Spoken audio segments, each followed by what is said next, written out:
수밖에 없는데, 우리 그 총장님이나 우리 여기 부장님들 그리고 뒤에 계시는 검사님들도 지금 우리 패스트트랙을 통해서 올라와 있는 법안 내용을 좀 자세히 살펴보시고 그 다음에 이게 어떤가 하는 의견을 제출하셔야 됩니다. 특히 우리 기조부장님 같은 분들은 좀 특히 잘 보시고요. 방금 우리 존경하는 김덕 간사님께서 대통령이 처장을 마음대로 임명할 수 있다 이렇게 얘기하셨는데 공수처의 경우에 절대 그렇게 못합니다.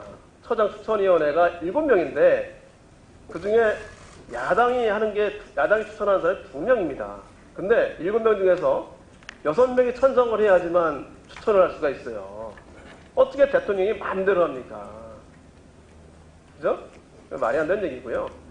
그리고 우리 한국당에서 여당일 때부터 반대했다는데 저희는 야당일 때부터 계속 주장했습니다. 공수처가 정권 연장의 수단 같으면 왜 우리가 야당일 때 했겠어요? 결국은 공수처와 검찰이 상호 견제를 통해서 중대범죄에 관한 수사를 적정히 할 수 있다는 판단에서 저희들이 20년 동안 야당일 때든 여당일 때든 일관되게 주장해온 겁니다. 이거는 우리 총장님이나 뒤에 있는 검사는 잘 아시지 않겠습니까? 그리고 수사권 조정에 관한 그 법안 중에서 이 검찰이 직접 수사할 수 있는 범죄를 인정을 하고 또 거기에도 규정을 해놨어요. 근데 전체적으로 다 전제가 안에 있는 거예요. 그것도 직접 수사할 수 있는 그러니까 지금까지 특수부에서 주로 수사하고 있던 그런 범죄에 관한 수사를 인정을 하지만 그 수사 자체의 규모는 줄이는 거예요. 그리고 한시적으로 어느 때까지일지 모르겠지만 특수부는 남겨놓는 겁니다. 세 군데 남겨놓게 했잖아요. 그쪽에서 줄어드는 그러니까 특수사건으로서 줄어드는 그 사건들을 지금 줄어든 특수부가 할 수 있도록 한 겁니다. 이 두 개가 왜 양립을 하지 않는다고 얘기하는지 저는 이해할 수가 없어요. 우리 총장님 어떠세요? 법안 내용을 좀 살펴보셨나요? 아무래도 이제 특수부가 이런 경제범죄나 공직부패에 대해서 굉장히 특화되어 있는 조직인 게 맞기 때문에 그걸 줄인다고 하면은 이런 경제금융범죄와 공직비리에 대한 그 대응 역량이 좀 줄지 않겠나 하는 우려는 있을 수 있습니다. 아니, 내가 물어본 데가 그 얘기 아니잖아요. 법안 내용에 이 특수부를 줄이는 거하고 이 지금 수사권 조정하는 법안에 들어가 있는 직접 수사할 수 있는 사건 범죄를 넣는 거하고 양떼지 않는다고 얘기하길래 그 양떼는 게 아니다. 그게 같이 가는 거다. 그런 말씀 제가 드리는 거예요. 그러니까 제가 제 말씀이 그게 양립이 안 된다고 생각하실 수 있는 그런 우려는 있지만 저희들이 전체적으로 직접 수사의 양을 줄일 것이기 때문에 특수부를 좀 축소 운영을 해도 뭐 경우에 따라서는 좀 효율이 떨어질지는 모르지만 일단 해보겠다 이런 말씀이고요.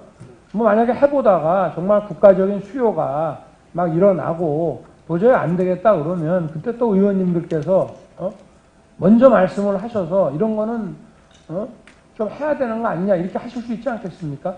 그건 나중에 입법에 맡겨져 있는 거고요. 현재 법안은 그렇다는 설명을 다시 한번 드리는 거라는 말씀 드리고요. 또 하나는 우리 지금 우리 윤 총장을 비롯한 이 검찰이 정치적으로 지금 중립이 돼 있습니까? 안 돼 있습니까?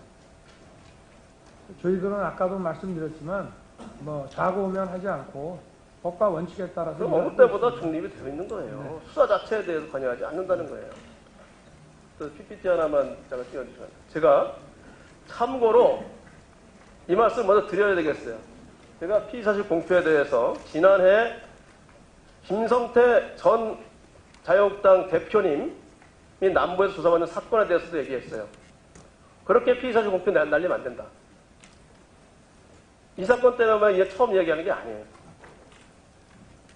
우리 총장님. 법과 원칙에 따라 수사한다고 하시는데 제가 이 문제를 여러 차례 지적을 했어요. 제가 이 검찰은 이렇게 얘기하는 거에 대해서 검찰에서 나온 게 아니면 그 어디서 나온 건지를 확인해가지고 저 하라고 제가 말씀드렸을 거예요, 아마. 직접은 안 했더라도 공개적인 회의에서. 근데 그렇게 얘기하면 다음날 다시 또 나와요. 어제까지도 계속 나와요. 진단서가 어떻게 됐다는 이런 얘기가. 진단서 문제는 3차장이 언론에 요청이 오고 그것이 피의 사실이 아니고 하기 아니 그 때문에 이전에 언론이 이미 났잖아요. 확인을 정확하게 해준 거지. 그 이전에 이미 언론 났다는 얘기가 났을 때 그게 네. 그런 진단서에 그게 없어 들어왔다는 거에 대해서 어떻게 이렇게 나갔냐. 검찰에서 나간 게 아니면 어떻게 나갔다는 그런 설명을 하셔야 될 거 아니에요. 제 얘기는 그런 거에 대해서 노력을 전혀 안 했다는 말씀이에요. 사실. 저희들도 나름대로 저희 말씀하신 뭐 TV조선 보도라든지 뭐 이런 여러 가지 그 피의 사실 그 유출 의혹과 관련된 걸 나름대로 저희도 일하면서 확인하셨습니까? 확인해서 저희도 말씀을 쭉 드려왔다고 저희는 생각을 합니다. 전혀 설명이 안 됐는데 그동안 반복해서 갖고. 그리고 지금 제가 다른 것도 좀 얘기를 할 게 더 있는데 지금 얼마 전에 참고인 소환할 때 피의자 소환한 것 같은 형식으로 소환했다는 그런 적이 있었죠. 들어보셨죠?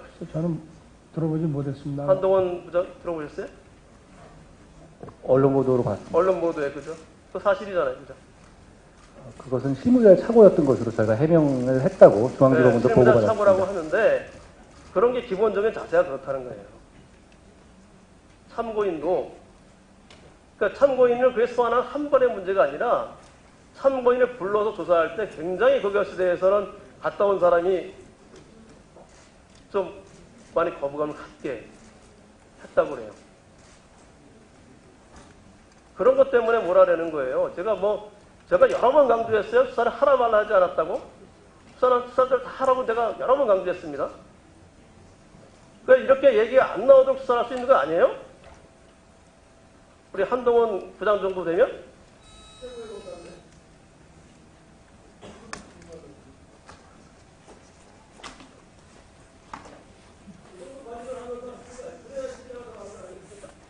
우리 한동훈 부장님 어떻게 생각하세요? 예, 저희가 부족한 부분을 좀 더 살피면서 수사하겠습니다. 그래서 정말 그렇게 법과 원칙대로 수사를 한다는 것을 잘 못 믿기는 거예요. 너무 반복되니까 이게 한두 건이 아니잖아, 너무. 이게 PPT하고 계속 돌려봐. 이게 한 장면 아니야. 또 세 장씩이야. 이거 또 내가 명백하게 자른 것만 있는 거예요, 이것도. 검찰 이렇게 더 나온 것만. 관계자 이렇게 나온 거 빼고 그냥 딴 사람한테 혹시 들었을지 모른다 이렇게 보도된 거는 빼고. 그러니까 여태까지 이게 피의사실 공표 얘기도 공보유출 얘기 나오고 그랬는데 여태까지 그 이래오니까 이것에 대해서 우리가 잘 느껴진다는 얘기예요. 총장님. 아니 저기 지금 보시면은 아까 조금 전에 조금 앞으로 좀 가봐주세요. 그냥 봐도 저거는 뭐 중앙일보에서 뭐 누구 영장을 청구하고 무슨 범죄 위반 이렇게 돼 있는 거를 검찰의 그 피의 사실 유출이라고 할 수는 없을 것 같은데요. 그래서 TV조선 저것도 그 당시에 저희가 다 설명을 했습니다. 저것도 뭐 무슨 검찰에서 어떻게 한 것이 아니라 당시에 저 원장실 바깥에 있던 기자들이 대거 들어와가지고 자기들이 막 열어보고 한 거고 검찰 수사관은 컴퓨터만 딱 디지털 자료만 들고 밖으로 나갔다고 지금 저도 보고 받았거든요. 네.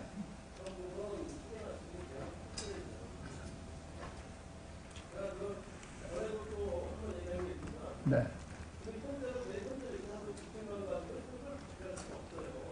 저희도 지금 하여튼 다른 어떤 사건보다 앞으로 갈수록 하여튼 그래서 제가 이게 뭐가 나왔다고 해가지고 누군지도 모르면서 그냥 아무나 휴대폰 다 내라고 그래서 뒤지고 하면 그 자체가 또 범죄가 되고 인권 침해가 됩니다. 그래서 저희가 이 시스템 자체를 그러니까 서초동의 그 기사량을 좀 줄이고 합당한 것만 보도될 수 있도록 좀 바꿔나가겠다라고 하는 말씀을 드리는 겁니다. 그래서, 네. 네. 네. 네. 네. 네. 예, 수고하셨습니다. 두 질의 마지막 순서